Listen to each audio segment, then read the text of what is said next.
Қайырлы күн достар, бүгін біз жердің кезегін қалай көреміз, сол жайлы айтатын боламыз. Ол үшін публичная кадастровая карта дегенге кіреміз. Осылай ашылады. Реестр очередников на получение ЗУ дегенге кіреміз. Енді бұл жерде әркім өзінің қаласын таңдайды.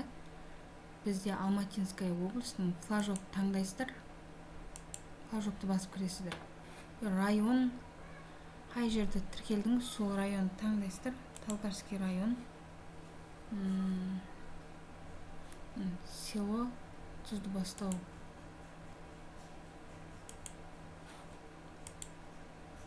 Енді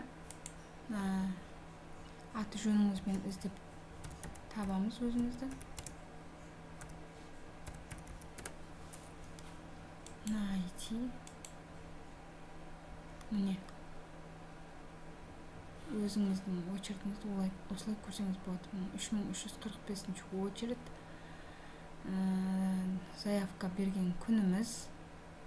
Статус записи деген в очереди дейді. Кезекте тұр дейді. Кейде осы жер қызыл болып қалады. Басынан очередке тұру керек болады сол кезде.